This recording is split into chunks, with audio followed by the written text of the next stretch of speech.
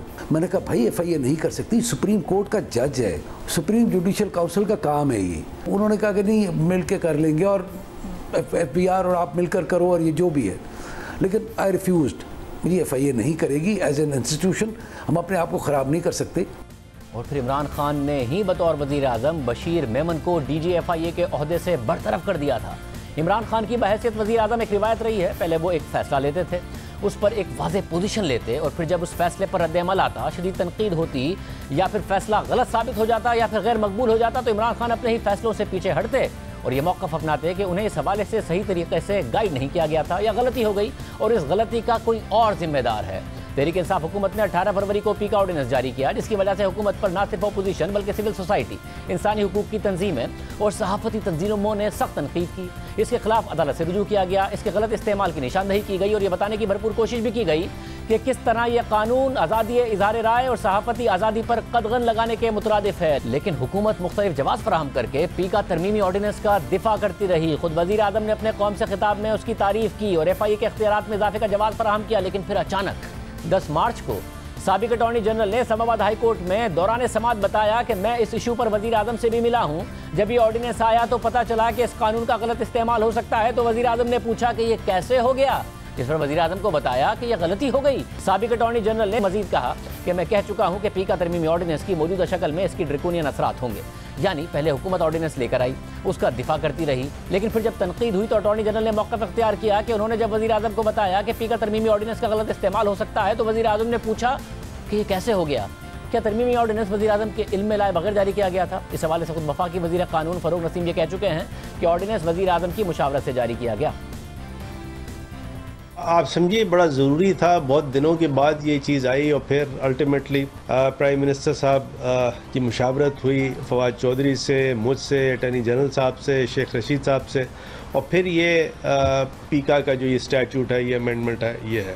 صرف یہی نہیں، اس سے پہلے خود وزیر اعظم نے 28 فروری کو قوم سے خطاب میں پیکا آرڈیننس کا دفاع کیا تھا، اور افسوس کی بات یہ ہے کہ اس آرڈیننس کے دفاع میں سابق وزیر اعظم نے چائلڈ پورنوگرافی اور خواتین کو ہراساں کرنے کا سہارا لیا، جس کا اس قانون سے کوئی تعلق ہی نہیں تھا۔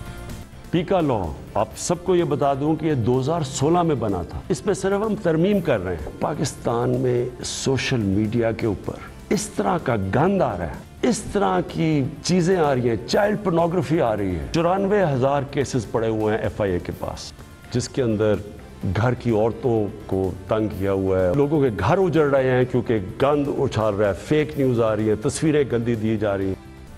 لیکن سابق وزیر اعظم عمران خان کا پہلے فیصلہ لینے، بیان دینے، اس پر تنقید کے بعد اپنی بات سے پیچھے ہٹنے اور ذمہ داری کسی اور پر ڈالنے کی یہ کوئی پہلی مثال نہیں ہے۔ حال ہی میں تحریک عدم اعتماد پر ووٹنگ سے ایک دن پہلے 2 اپریل کو دیے گئے ایک انٹرویو میں عمران خان نے دعویٰ کیا کہ نواز شریف کو باہر بھیجنے کا فیصلہ صرف ان کا نہیں تھا، اس کی تحقیقات کرنا بھی آسان نہیں تھا۔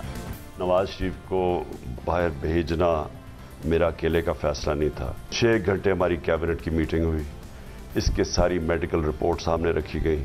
مجھے افسوس سے کہنا پڑتا ہے کہ ہمیں بہت بڑا دھوکہ دیا گیا۔ کس نے دھوکہ دیا میں نہیں جانتا، ابھی تک تو آپ کو انکوائری کر لینی چاہیے تھی، وہ مشکل تھا۔ لیکن خود تحریک انصاف کے رہنما اسد عمر رواں سال 22 جنوری کو شہزاد اقبال کو دیے گئے ایک انٹرویو میں یہ کہہ چکے ہیں کہ نواز شریف کو باہر بھیجنے پر رائے تقسیم تھی اور نواز شریف کو باہر بھیجنے کا فیصلہ 100% عمران خان کا تھا۔ کیا وہ فیصلہ عمران خان کا تھا نواز شریف کو باہر بھیجنے کا، یا فیصلہ کسی اور نے کیا اور انہوں نے ذمہ داری جوڈیشری کے اوپر ڈال دی؟ 100% عمران خان کا فیصلہ تھا، عمران خان یہ نہیں کہہ رہے فیصلہ میں نے نہیں کیا، میں تو کمرے میں بیٹھا تھا نا جس کو تو فیصلہ ہوا، اور ہم اس وقت پہلے تو ظاہر ہے کابینہ کے اندر فائنلی ڈسکس ہوا، لیکن ہم لوگ کچھ 6-8 لوگ بیٹھے ہوئے تھے کمرے کے اندر جو ڈسکشن ہوئی، تو وہ تو مجھے پتہ ہے نا کہ وہ فیصلہ عمران خان کا تھا، اور وہ فیصلہ جو ہے وہی کمرے کے اندر جو پی ٹی آئی کی سینئر لیڈرشپ بیٹھی ہوئی تھی انہی کے مشورے سننے کو، ڈیوائیڈڈ اوپینین تھا، یہ بھی میں بتا دوں اس کے اوپر، وہاں پہ عمران خان نے فیصلہ کیا۔ صرف یہی نہیں، جب حکومت آئی، روپے کی قدر گری، تو ٹی وی اینکر سے ملاقات میں وزیر اعظم عمران خان نے 3 دسمبر 2018 کو دعویٰ کر دیا کہ انہیں ٹی وی دیکھ کر پتا چلا کہ ڈالر کی قدر میں اضافہ ہوا ہے۔ اب اسٹیٹ بینک نے گرایا ڈالر؟ جی اسٹیٹ بینک اٹانومس ہے نا، اچھا مجھے تو نہیں پتا تھا، اگر مجھے ہوتا تو میں ان کو شاید کہتا اور طرح کریں، شاید ڈیلے کر کے کریں، سٹیگر کر دیں، لیکن خیر اسٹیٹ بینک نے کیا۔ ہم نے اس کے بعد ہم نے میسج بھجوائی ہے کہ آگے سے یہ آپ نے کرنا ہے، تو ایک چھوٹا سا گروپ ہمیں پتہ ہونا چاہیے کہ آپ کیا کرنے جا رہے ہیں تاکہ ہم اپنی انپٹ دے سکیں۔ یہ دونوں دفعہ میں آپ کو یقین دلا رہا ہوں کہ مجھے نیوز کے اوپر پتہ چلا روپیہ گرا ہے۔ مگر سابق وزیر خزانہ اسد عمر وزیر اعظم کے اس بیان سے پہلے 17 اکتوبر 2018 کو ہی بتا چکے تھے کہ روپے کی قدر گرنے کا وزیر اعظم کو پتہ تھا۔ اتنی بڑی ڈیویلویشن آئی حکومت کے نالج میں لا کے اسٹیٹ بینک نے کی، یا اسٹیٹ بینک کے اندر کس کو پتا تھا وہ مجھے پتا نہیں، لیکن اسٹیٹ بینک کے باہر 2 لوگ تھے جن کو پتا تھا۔ گورنر اسٹیٹ بینک نے مجھے انفارم کیا، انہوں نے کرٹسی کے طور پہ انفارم کرتے ہیں، استحقاق ان کا یہ خود فیصلہ کر سکتے، انہوں نے مجھے انفارم کیا کہ کل صبح ہم یہ ایکشن کرنے جا رہے ہیں۔ میں نے وہ میسج پرائم منسٹر کو ریلے کر دیا، مجھے اور پرائم منسٹر کو پتا تھا، باقی کسی کو کیبنٹ میں بھی نہیں پتا تھا۔ حالانکہ حکومت میں آنے کے بعد عمران خان صحافیوں سے گفتگو میں یہ کہہ چکے تھے کہ جو بھی فیصلے ہوتے ہیں ان کے ذمہ دار میں ہوں، کوئی فیصلہ میرے پوچھے بغیر نہیں ہوتا۔ جو بھی فیصلہ ہے ذمہ دار میں ہوں، اور میں ذمہ دار ایسے ہوں کہ یہ کوئی فیصلہ میرے پوچھے بغیر نہیں ہوتا، ڈیبیٹ کیے بغیر نہیں ہوتا۔ اگر مجھے باہر سے اوپینین لینا پڑے میں باہر سے اوپینین لیتا۔ حقائق بھی یہی بتاتے ہیں کہ ان تمام معاملات کا عمران خان کو پتہ تھا، جو بھی ہوتا تھا بطور وزیر اعظم عمران خان کے علم میں ہوتا تھا، ان کی مرضی اور ان کی ہدایات کے مطابق ہوتا تھا، لیکن جب بھی ان کے فیصلے غلط ثابت ہوئے یا پھر تنقید ہوئی تو سابق وزیر اعظم عمران خان نے اس کی ذمہ داری اٹھانے کے بجائے دوسروں پر ڈال دی، اور اب جسٹس فائز عیسیٰ کے خلاف ریفرنس کی ذمہ داری بھی دوسروں پر ڈال دی ہے۔ اگر دوسرے ذمہ دار ہیں تو بطور وزیر اعظم عمران خان خود بھی سب سے زیادہ ذمہ دار ہیں۔ اجازت دیجیے، اللہ حافظ۔